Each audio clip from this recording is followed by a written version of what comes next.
você viajou ao Mato Grosso, você foi ao Mato Grosso do Sul, depois eu vi você lá no Rio Grande do Sul com a turma que produz fumo e hortaliças. Quer dizer, você está andando, está fazendo aquilo que nós da roça gostamos. Você está amassando barro. Isso é bom, porque a gente gosta de amassar barro, mas gosta de ver os outros amassarem barro também, porque esses caras que muitas vezes se metem a fazer coisas importantes do Brasil não amassam barro, né? Então, quero falar do agro. Qual foi, o que você recolhe? Eu sei que você gosta desse tema, ok, mas o que você recolheu dessas viagens? Porque a impressão que dá aqui na nossa São Paulo, né, é que a turma, assim, vamos dizer, a chamada opinião pública, jornalistas, artistas, desculpe, aqui tem jornalista bom, né? Economistas, parece que eles chegam a desprezar um pouco a força do agro brasileiro, não só do ponto de vista econômico, mas vamos dizer também, Renan, cultural, talvez. Qual que é a sua... O que você recolheu dessas viagens aí? De fato, em praticamente todos os lugares que eu viajei, eu fiz questão de guardar em todos os estados um espaço para o agro. Mesmo, sei lá, Rio Grande do Norte fui ver fruta. Maranhão fui ver a parte do Mato Piba, a parte da soja e do milho. Todos os lugares eu também fui tratar de agro. E o que dá para perceber é que o agro é quase sempre o bolsão de riqueza dos estados. Antigamente, até os anos 50, quando você tinha o êxodo rural, o campo era muito pobre, o campo era miserável e as pessoas estavam prosperando na cidade. O Brasil inverteu isso hoje. Hoje o litoral nosso é pobre, o litoral é decadente. Tem coisa hoje mais decadente do que a situação do Rio de Janeiro, a situação de Salvador?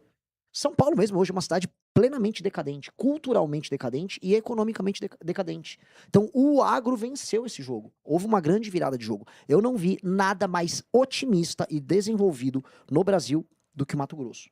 Eu voltei completamente Mato Grosso das ideias. A energia do empresariado, a forma como o empresariado interferiu na classe política. A classe política, eu fui visitar Lucas do Rio Verde, Nova Mutum, Sorriso, ela trabalha em par e passo com o agro, que já não é só agro, é agroindústria. Então, é algo muito otimista, é algo que vem funcionando. Rio Grande do Sul, que é outro lugar que a gente já pega outro problema, que são a falta é o endividamento do pequeno produtor, sabotagem institucional que acontece bastante. O Rio Grande do Sul é um estado tomado por isso. Mas o recado que a gente tem de todos os lugares existe uma espécie de uma solução geral que todo mundo pede. Segurança jurídica, crédito farto, importação de maquinário, acabar com a sabotagem que acontece de inúmeras ONGs que impedem o funcionamento do setor, que entra na questão da segurança jurídica e, por fim, infraestrutura. Infraestrutura, para quem precisa de ligação com energia elétrica, mas, no geral, ferrovia, rodovia e escoamento de produção. Todo mundo falou, Renan, não precisa nem de muita política setorial. Se resolve esses elementos aqui, a gente se vira sozinho, como já vem se virando. E eu acho que essa é a energia que um governo bom tem que entrar, tem que se focar exatamente nesses temas. A direita, sim, generalizando, a direita não fala muito em meio ambiente. Eu quero perguntar para você, defesa ambiental, política de meio ambiente, é algo da direita ou é prerrogativa só da esquerda de tratar desse tema? E, no fundo, eu quero aproveitar, porque daqui a pouco nós vamos acabar.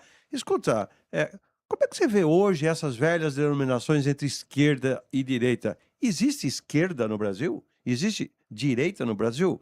Quais?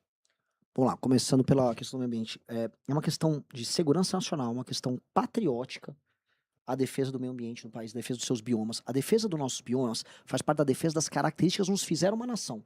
Nós somos determinados pelos nossos biomas. A Caatinga ajuda a determinar o que é um sertanejo. O Pampa ajuda a determinar o que é um gaúcho. O nosso Planalto Paulista ajuda a determinar o que é um bandeirante, que é um paulista. Então, isso, a Amazônia determina o que é um ribeirinho. Nós somos determinados pelos nossos biomas. Os animais, a fauna, a flora, o jeito de comer. Não defender o meio ambiente é suicídio cultural. Então, há como, e nós podemos fazer isso, porque boa parte não, o agro desenvolvido e certificado que nós temos é o agro que é mais cobrado no mundo para ter reserva legal, para ter mata ciliar, a gente tem o código florestal mais desenvolvido do mundo, ele consegue ser altamente competitivo e proteger o meio ambiente. Onde há ausência de lei e ordem na proteção do meio ambiente, haverá no meu governo muita e muita fiscalização. E muita fiscalização. Assim, vou devastar, mas vou passar o correntão na Amazônia para botar uns bois ali. É reserva? Não, vai ser muito preso. Vou fazer um garimpe legal como eu peguei agora no Mato Grosso, numa fronteira com a Bolívia. Garimpe legal do Comando Vermelho vai ser preso. Destruição do bioma, contaminação de lençol freático, vai ser preso. A lei vai pegar pesado. O que não haverá, do outro lado, é uso de um discurso ambiental para sabotagem ao trabalho sério, como acontece aos montes. Por exemplo, lá no Maranhão, houve a construção de um porto perto ali de São Luís, que ajuda esse componente de produção, tem até a usina siderúrgica, ou seja, foi construído um complexo industrial no Maranhão, sabe? Pô, pra gente exportar no Maranhão, isso é um alívio, é um respiro. A ICMBio quer transformar todo o entorno do porto em reserva, porque existe, sei lá, 100 pescadores na região, 100 pescadores. Isso é loucura e sabotagem. Então, de um lado, o Estado tem que garantir a segurança jurídica, e do outro ele tem que respeitar e muito o ambiente. E só mais um ponto. Não podemos esquecer que a maior parte das violações ao meio ambiente no Brasil acontece em ambiente urbano.